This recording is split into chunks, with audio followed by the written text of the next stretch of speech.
If we are mindful on something, and then we begin to be concentrated on it, and the concentration increase the quality of happiness.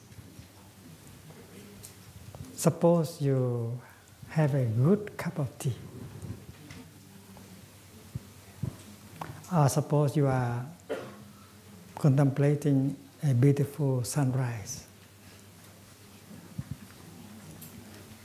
and suppose you are mindful and concentrated. When you are mindful, when you are concentrated, you are truly there, and you concentrate on your tea becomes something very real. And the time of tea drinking makes you so happy. Because you are not disturbed. Your mind is not in the past or in the future. Your mind is not in your projects. Your mind is focused entirely on the tea. That's concentration. Tea is the object of your concentration. That's why drinking tea in that moment can make you very happy. And the more you are concentrated, the happier you become. And that is why concentration is also a source of happiness. And when you contemplate the beautiful sunrise, you are not distracted by thinking about the past, the future. You are fully present. You are concentrated. And the more concentrated you become, the more the beauty of the beautiful sunrise is a view to you. So concentration is a source of happiness. And we used to think of money as a source of happiness. We used to think of power as a source of happiness. But we forget that we have many true sources of happiness in us that we don't know how to use. Insight, understanding, insight.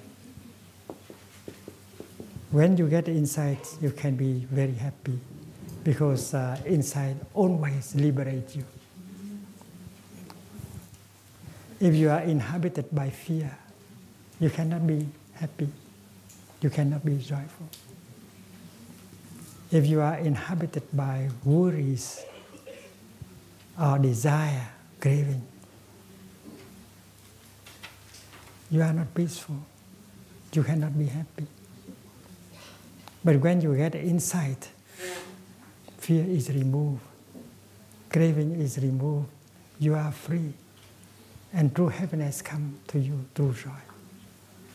And that is why the practice of meditation, releasing mindfulness, concentration, and insight,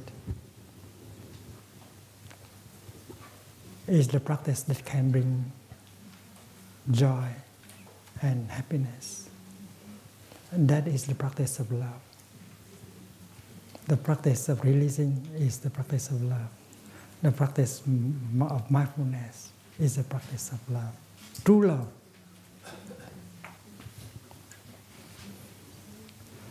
The word compassion does not reflect very well karuna. If we analyze, we see that prefix kom means together, and passion here means to suffer. To be compassionate is to suffer together with the other person.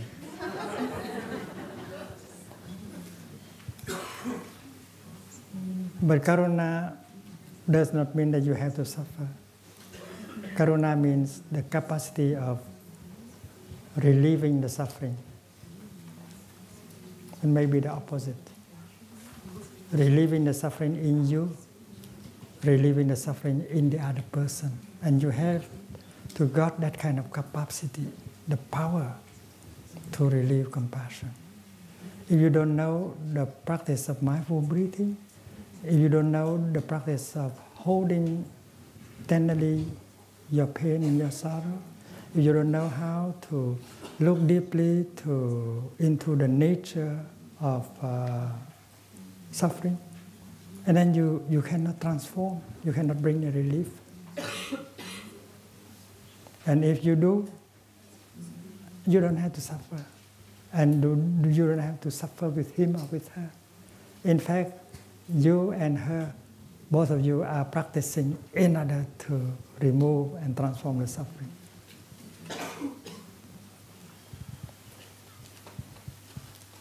Suppose you are a physician, a doctor, and a doctor should have compassion. Hopefully.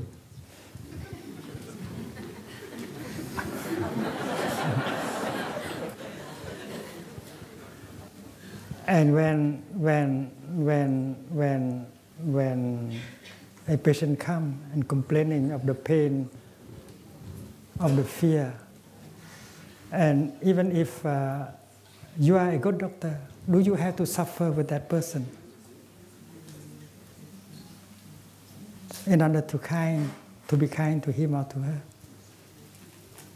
You don't have to suffer with him or her, because you know that you know the way how to help him or her not to suffer. So if you are practicing love, true love, you don't have to suffer with him or with her. And you know how to help her, to help him to suffer less. So compassion is not really the word that can translate karuna. Karuna is the capacity of removing the suffering, transforming the suffering, bringing a relief to the suffering. And doing so, you don't have to suffer. In fact, you suffer less. And you make him or her suffer less. We have to distinguish between the willingness to love and the capacity to love. You might be motivated by the willingness to love. But the more you love, the more you make him or her suffer. So the willingness to love is not love yet. And many fathers love their sons and daughters. And they impose on their sons and daughters a lot of things, and they make their children suffer very much in the name of love. Because they are not capable of understanding their sons and their daughters. And unable to understand the suffering and the difficulties of your children, the more you love them, the more you destroy them. And that is why you have to ask yourself the question as whether you are really loving them. To love means to have the time to look deeply, to understand the suffering, the anguish, the difficulties. And when understanding is there, love will be true love. What you will say, what you will do for him, for her, is true love. So love here does not mean the intention, the willingness to make happy, but the capacity. And that capacity of loving, you have to learn, you have to cultivate. Address yourself. Recognize the suffering in you. Recognize them. Embrace them. Transform them. And you are loving yourself.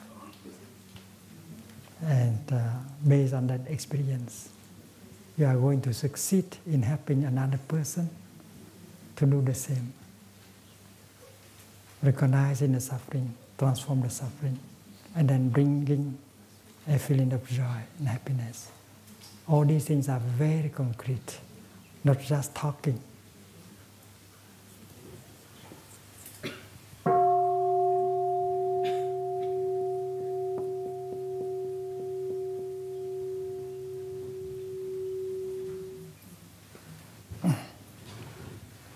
The fourth element of true love is upeksha.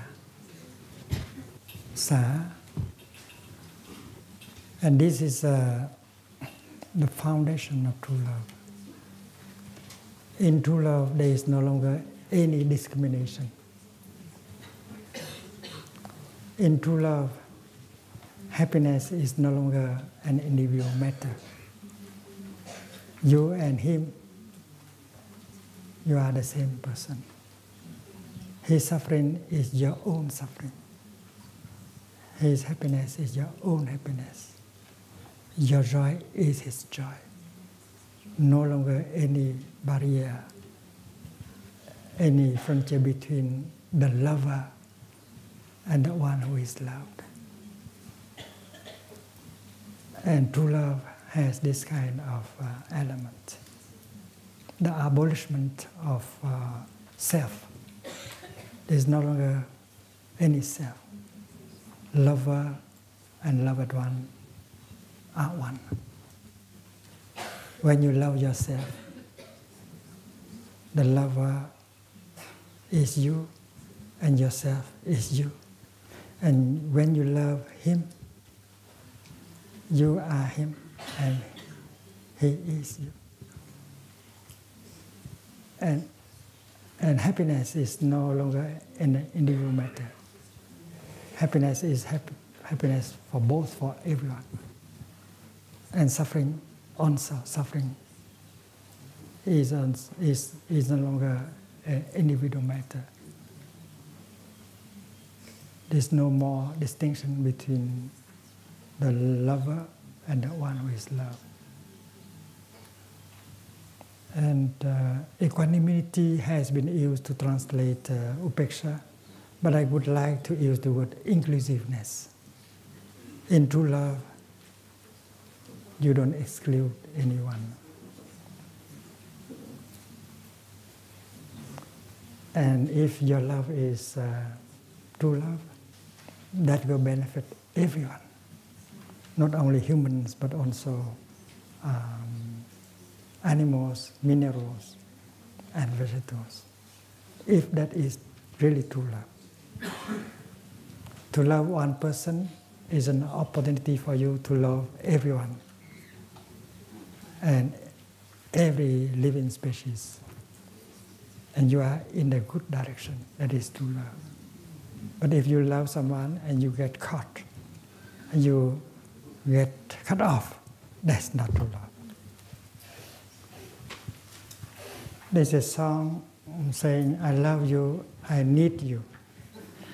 I love you, I need you. So it seems that loving in that context is just to satisfy your need. The other person is to fulfill your need. You need the other person. Without the other person, you cannot survive. You say, you think that this is the language of love. Darling, I cannot survive without you. I need you. And that has to do with our original need, our original desire. Our original desire is to survive. As a tender baby just born, you are helpless. You are helpless.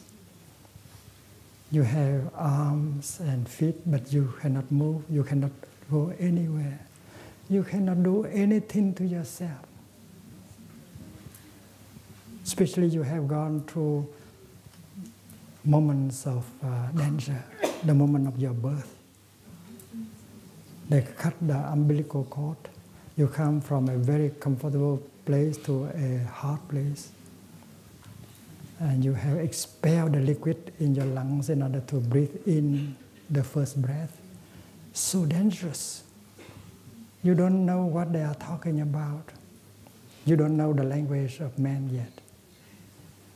You are just a few days old. But every time you hear the steps, the sound of steps coming close, you are happy because someone will bring you milk, will feed you, will bring you warmth and so on. You need someone. You cannot survive without someone. And that's the original need. The original need, the original love. You have arms and feet, but you cannot go anywhere. You cannot do anything for yourself. You are completely helpless. You need another person. That may be mommy or daddy. But you begin to distinguish. You can identify mommy by the smell.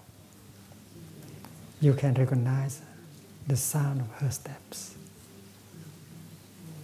And you are lying there hoping to hear that step, that sound of the step. That's your hope. And when you are close to your mommy, the smell of that person is so familiar. You fall in love with that smell. You fall in love with that sound. And you fall in love with that shape, that face. That's the first, the original love.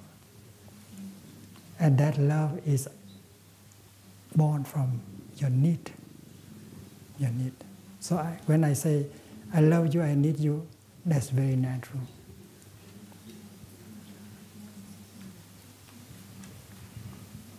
And now you are looking for a young man to marry. You are looking for a young lady to marry. That is a continuation of that original love. Still the belief, that belief is still alive. Without someone else, I cannot survive. There's a childish, that's the infant feeling. It's a real feeling, and that feeling is still alive until this day. You're looking for a partner, but the child in you is looking for mommy. The child in you is looking for daddy. So when you are together as a couple, a young couple, you feel very relaxed. You feel that I'm okay now because I have someone to love, to support me. But the infant in you say, well, I can relax. Mommy is there. Daddy is there. So that feeling of relaxation, of joy, is not exactly because of the presence of the other person, but because of the fact that you can relax. That brings you peace. Because later on, when your relationship with the other person becomes difficult, you cannot relax anymore. And that happiness is no longer there. So the essential is that you can relax, you can be peaceful, and not the presence of another person. And I think kissing is interesting to notice that in Asia, when people kiss each other, they use the nose more than the mouth, right? Using the nose, we can recognize the person. It's so pleasant. So when you were an infant, the smell of mommy is the wonderful and most wonderful kind of smell in the world, because I need her. So in Asia, when they kiss, they mostly use their nose in order to enjoy the smell of the other person. And that is the continuation of the original desire, the desire to have that person close to us, the desire to hear that steps coming closer and closer. And all day, all night, as an infant, we only hope to hear that sound of the steps and to be able to smell that smell. And I think that kissing by the mouth is a continuation of the sucking of the breast. That is only a continuation.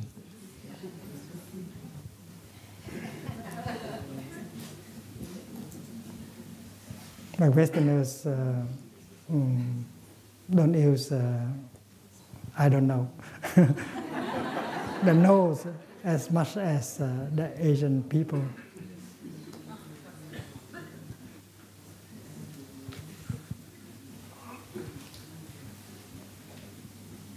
And there is a connection between fear and desire.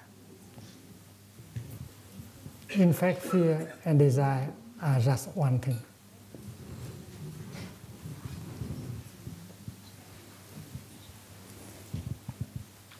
The original fear and the original desire have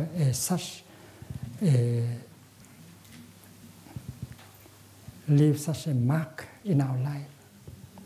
We know that the original fear is that no one will be there to take care of us.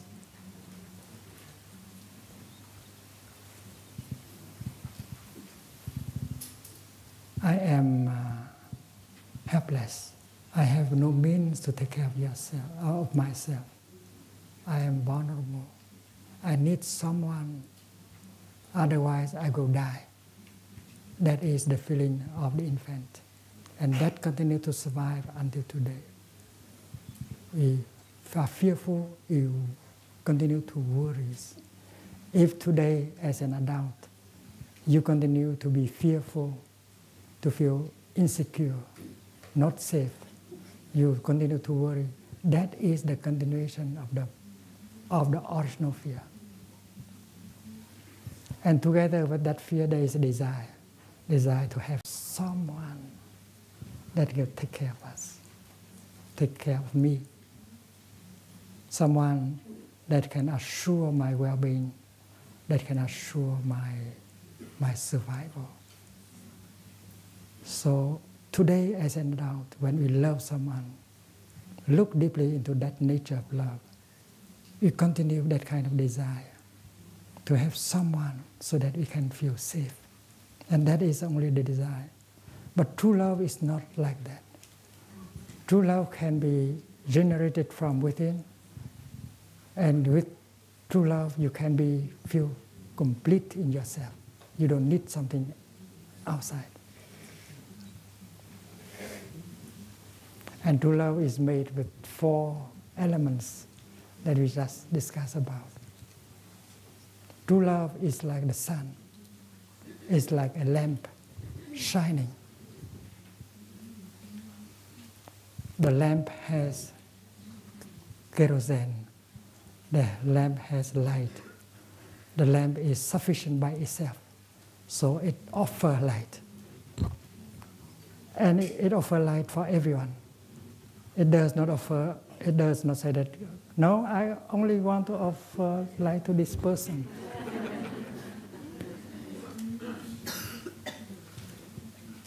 When you look at the electric bulb, you see that, well, the light is within, it's complete.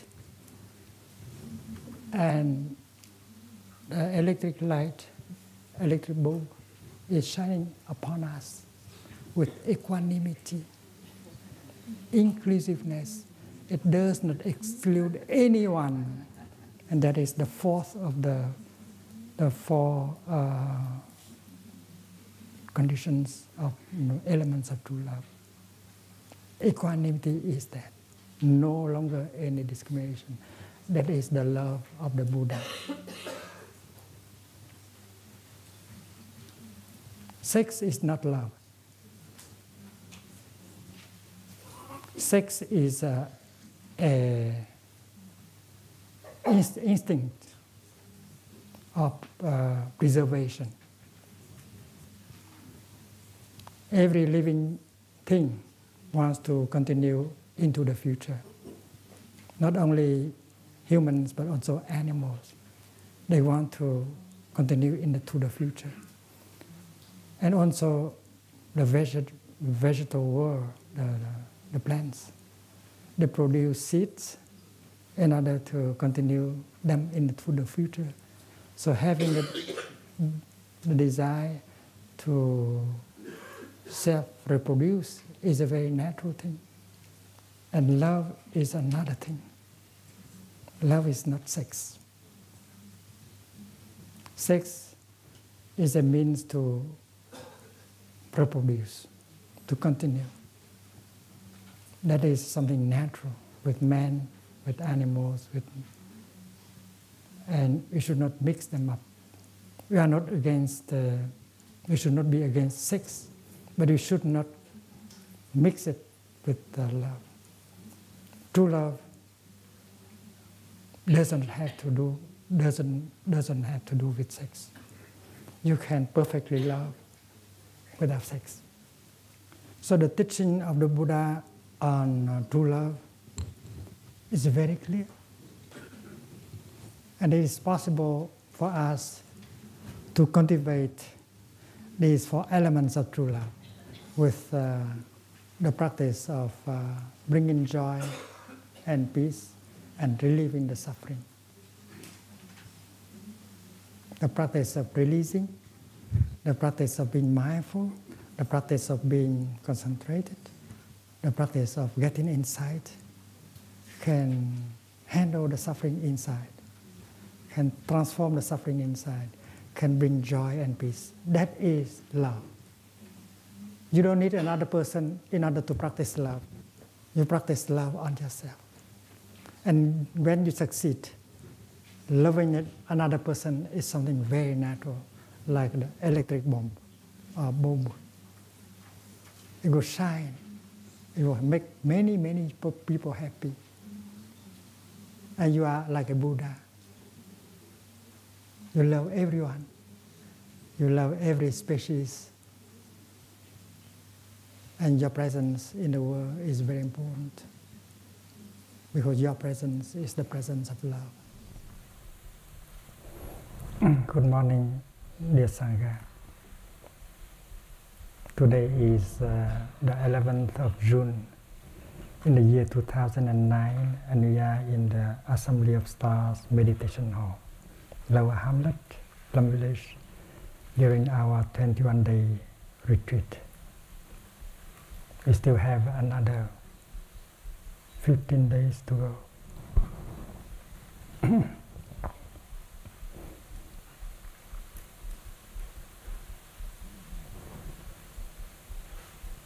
Ten.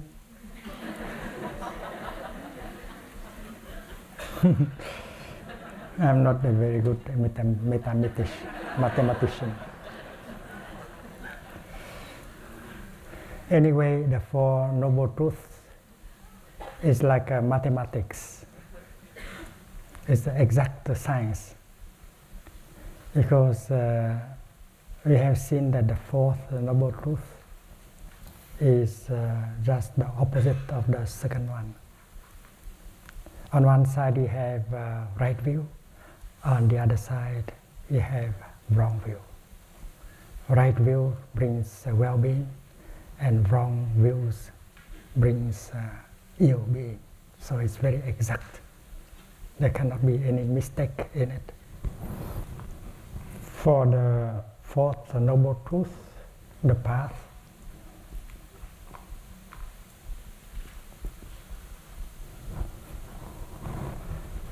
we have right view,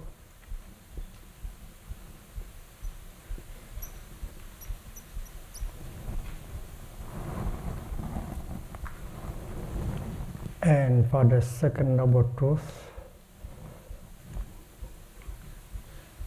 we have a wrong view.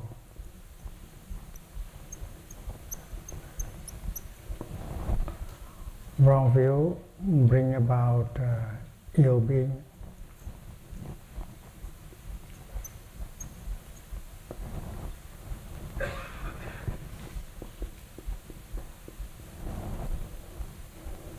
And right view bring about well-being.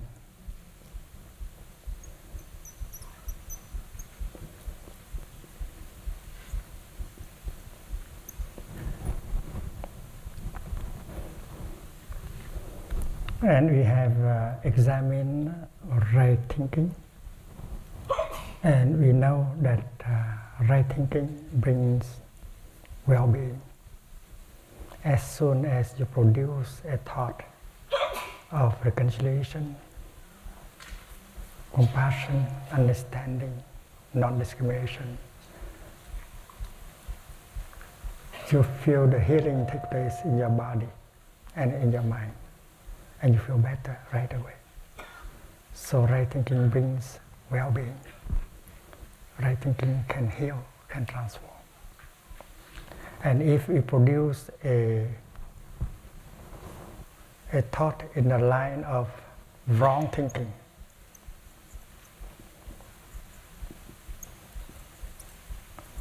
a thought that is full of hate, anger, despair, that destroy your health, that destroy your harmony, that make you suffer. So it brings ill-being right away. And it also brings ill-being to the world.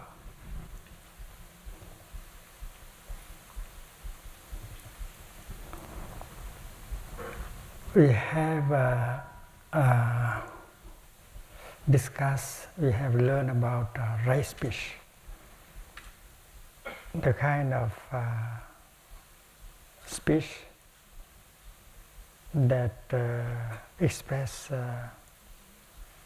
non-discrimination, forgiveness, understanding, support, love.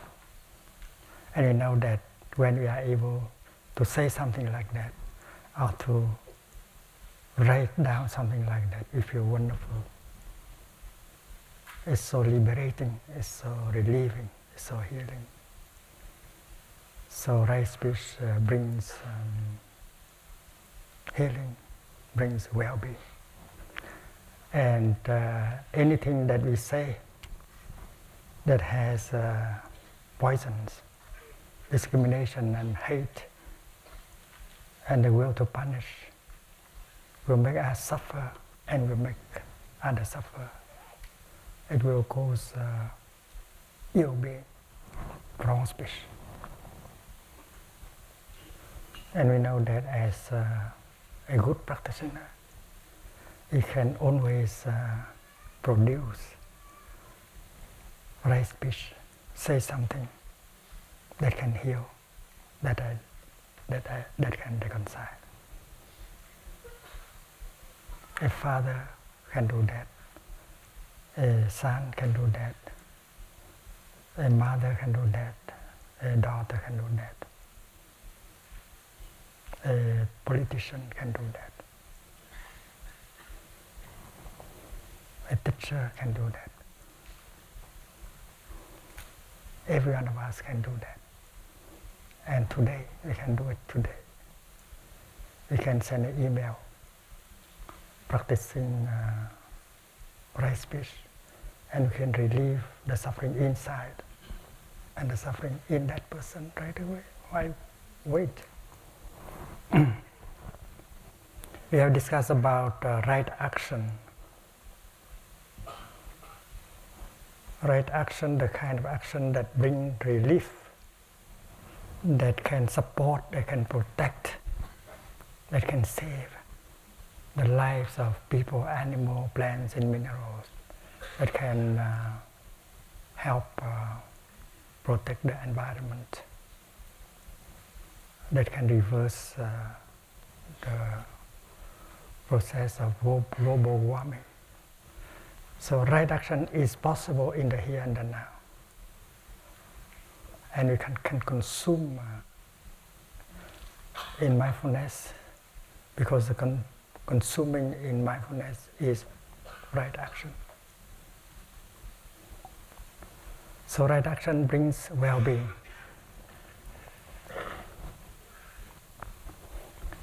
And wrong action brings ill-being. And we have discussed right livelihood,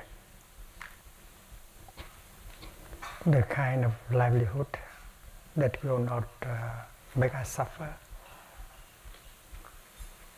the kind of livelihood by which we can express our compassion, our ideal of compassion and understanding.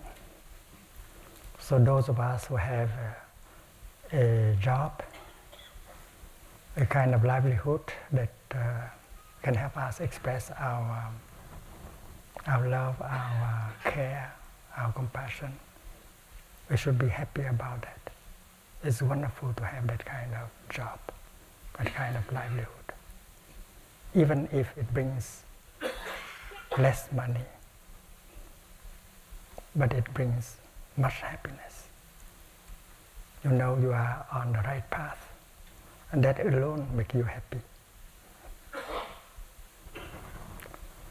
So, right livelihood brings well-being, and wrong livelihood brings ill-being. It destroys our planet.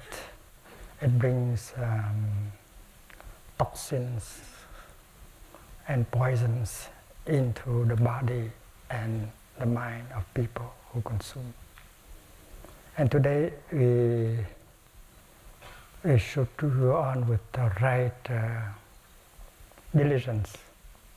There are those of us who like to use the word right efforts.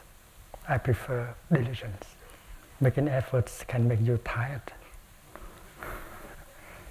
But when you are diligent, you don't need to be tired. I don't want intensive practice. I want regular practice, diligent practice. There are those of us who practice very intensively for a few weeks, and then after that abandon the practice. But there are those of us who practice regularly, not intensive, but continuously. That will bring good result. That is why I prefer the word diligence.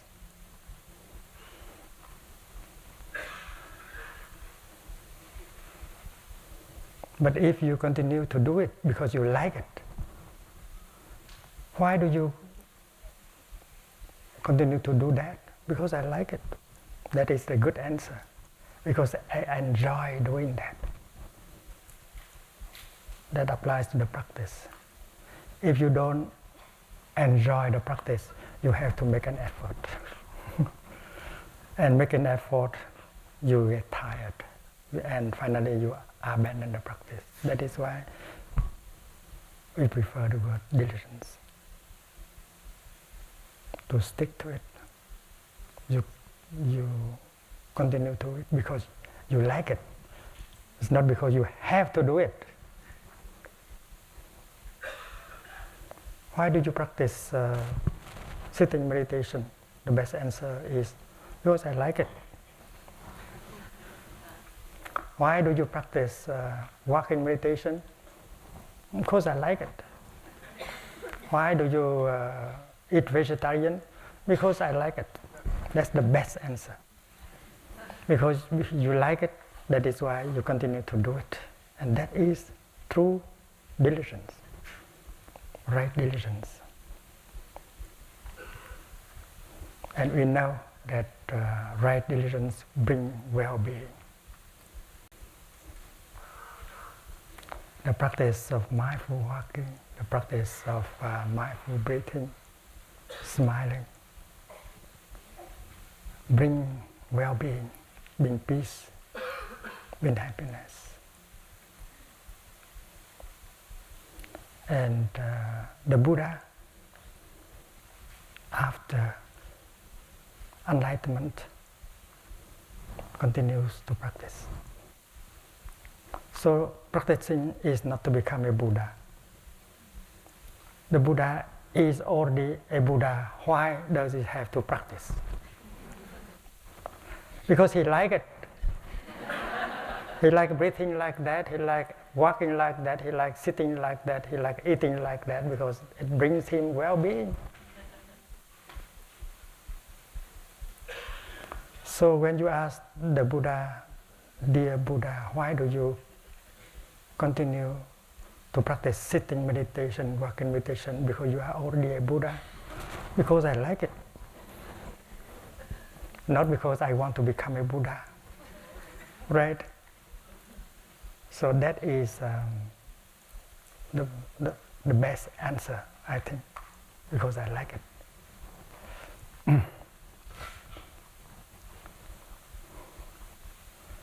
But there are those of us who do not practice right diligence. They are very diligent, but their diligence is wrong diligence. And wrong diligence can bring ill being.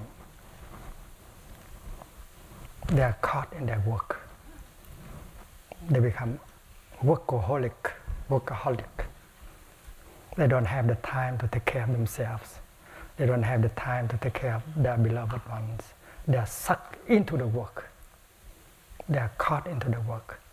They cannot leave their computer. When the young boy come and ask them to go and play with him in the backyard, he said no, because he's stick to a computer. He doesn't have the time for himself or his little boy. He's caught. He's always reading the one street journal. During breakfast time, instead of looking and smiling at his children and son and enjoy breakfast together, he hold one street journal and hide himself from his family. He's totally caught and sucked into his work. He's very diligent. He wants success as a businessman. He always think of the values of his stocks, ups and downs, and he go ups and down with his stocks. He's very diligent, right? But that's not right diligence.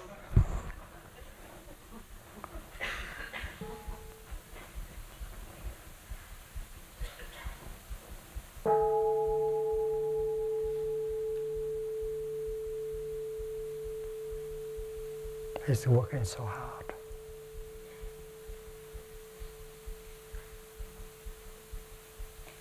He's making a lot of effort, yes. He's very diligent in his work, yes. But there is no happiness. There is a businessman, very talented, called Frederick. He's very successful in his business. And he's very proud of his work. And his wife, Claudia, was very supportive. And she was very proud of being the wife of the boss of the company. She organized receptions and so on. She was very proud. She supported him. And they spend night talking about difficulties and hopes. And they think of the success of the business is their happiness. But finally he was sucked into his work. He did not have the time for himself to breathe, to relax, to be with his family. And when their son, Philip, went to the hospital for a surgery, he could not even have time to go to the hospital and to visit. And Claudia had to spend the whole night alone in the hospital. And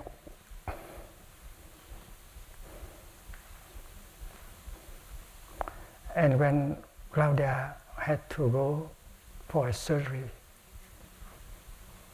he did not have the time to go to the hospital either. He was totally caught in his work, his willingness, his desire to succeed. He devoted all his time and energy hoping to develop, to grow more in his enterprise. And there was one night when Claudia was crying, and she complained to him that she suffered.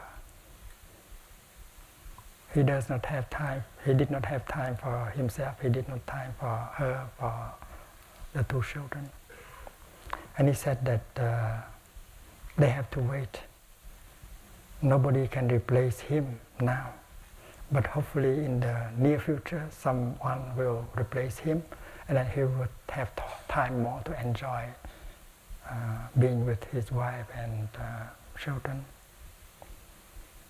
His wife, Claudia, has to seek relief by going back to school to get another PhD degree,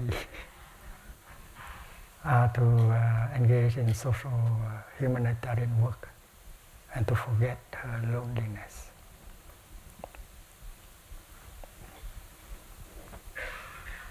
At the age of 50, Frederick got into a car accident and died. At the age of 50 only. And the company replaced him in just 3 days. In 3 days they got another person to replace him. Before that, he said no one can replace him. So Claudia came to one of our retreat here in Plum Village. And she told the story, a true story.